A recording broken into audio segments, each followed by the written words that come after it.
Hey there, I'm Chris. Today we're going to talk about kettlebell cleans and how important of an exercise this is. Um, this is one of those exercises that you don't really think about, but it's actually a gateway exercise. Just about everything else relies upon it. Um, who am I? My name's Chris. I've been doing kettlebells, maces, and clubs for several years now. Um, what I've found is that they actually fix your body as you get into your 50s. When I was 50, I was broken down and in a lot of pain. And today I feel great. I'm 56 and feel far better than I did a few years ago. And this is why.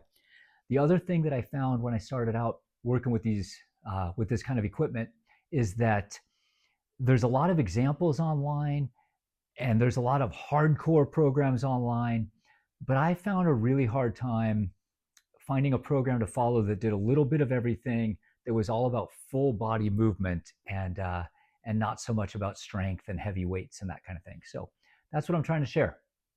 Um, Talking about kettlebell cleans, I think the gateway or the foundational exercise for kettlebell, I said before, is the kettlebell swing. If you can pick up a kettlebell and do a two-handed swing, um, you're getting 70% of the benefits of kettlebell. You're getting everything through your posterior chain. You're getting the hip snap.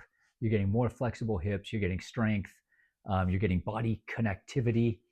Um, if you do one-handed swings, you're starting to get a little anti-rotational in your core. So swing is a really important exercise. Everything else, every other ballistic exercise is based on the concept of hip snap, which you're going to learn with your swing. Eventually, if you're like me, you're going to want to do more than swing. Kettlebells made me feel so good that I said, what else is there? What I want to go explore everything. Um, and I think the next ballistic exercise on the list is going to be the kettlebell clean.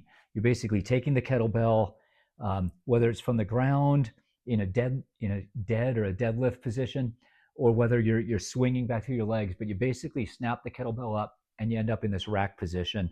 Kettlebell sitting right in front of you here on the outside of your arm straight. Um, and if you look at this exercise over that I'm doing in the background, so one of the things I try to do on this channel is to show my actual workout program. And this is a full workout that I did. It's sped up to 4 times. So if you want to watch it in real time, you would need to slow YouTube down to 0.25.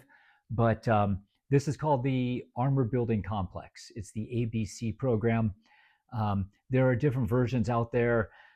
A lot of people use double kettlebells, and it's a double clean and press. I've never worked with double kettlebells. I've never needed to. It's something I may experiment with one day, but again, going for raw power and strength is not what I'm looking for. I love moving and being pain-free and being more graceful than younger guys or guys my age. Just being able to do more than other people can, and having full control of my body, balance, flexibility, and again, pain-free. So I'm not looking to power through anything or try to prove a point. So I'm using a single kettlebell, but you can see how heavy the clean features in this exercise. It's a clean, and then a clean and press, and then a clean, and then another clean and press. We do a swing to change hands, and then do the same thing on the other side. And on the second side, I hold the kettlebell in rack position, which is again the finishing part of a clean, and I do 2 full depth squats, and then change hands. Do it on the other side. I'm running this on an EMOM, so it's every minute on the minute. It's taking me about 32 seconds to do the work, and then I get about 28 seconds of rest. The great thing about EMOM is that it allows you to control your pace. When you are working on an EMOM and you're doing whatever it is, sets of 6, let's say, and it takes you 25 seconds to get through the set, then you get 35 seconds of rest. And when you move up and you start doing sets of 7, you're actually doing more work in that same minute. Instead of doing 6 reps, you're doing 7 reps. So that's 17% more work. But then you're also getting less rest. It ends up being a 30-second rest maybe instead of a 25-second in this example. So an EMOM is a way to crank up both the intensity and the cardio portion of the exercise. You're getting more work done in less time, and you're getting less, or more work done in the same amount of time, and you're getting less rest in between sets. So in this particular exercise, I'm running a 25-pound kettlebell for 2 reps. I do it on the left, and then I do it on the right. And then I switch them out, and I'm doing a 30-pound or a 31-pound kettlebell. It's a 14 kilogram. Is that right? Yeah, 14 kilogram. So I've been trading off. The 25-pound kettlebell is just a little bit too light. I get to the end and I'm not quite sweaty enough, and it's not quite hard enough. But if you've been on this channel before, you'll hear me say my goal is not to beat myself up. I don't want to power through workouts and be really sore the next day. I don't want to ding myself up or anything like that. And so the 30-pound is probably a little too heavy for me to do this entire workout. So I'm kind of going back and forth, and I found a happy medium there. I'm big on Goldilocks. If your workout, if your workout is too hard, if you're pushing too much weight, if you're pushing yourself too hard, you run the risk of getting dinged up. You get fatigued. When you're fatigued and your form goes down a little bit, you run the risk of injury. Kettlebells are big on the technique and the form being just right. So that's very important.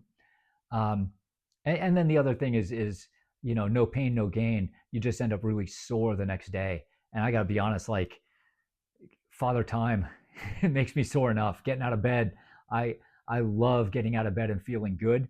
But there's always something, right? There's always something you feel, and you just say, man, is that a ding? What did I do last night?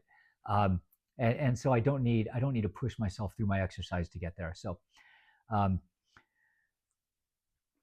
this is a long way to say kettlebell clean is a really important exercise. You can build a great program just with kettlebell cleans. 6 sets of 6, 7 sets of 6, 8 sets of 6. You can go up to 15 or 16 sets of 6. When you get to the point that you're doing about 100 reps on each side. And when I do a set of 6, it's left and then right, and then you put it down. That's part of the EMOM. Then you can go to sets of 7, then you go to sets of 8, then you go to sets of 9. You can build a tremendous program just off kettlebell clean. Not only is it a great exercise, it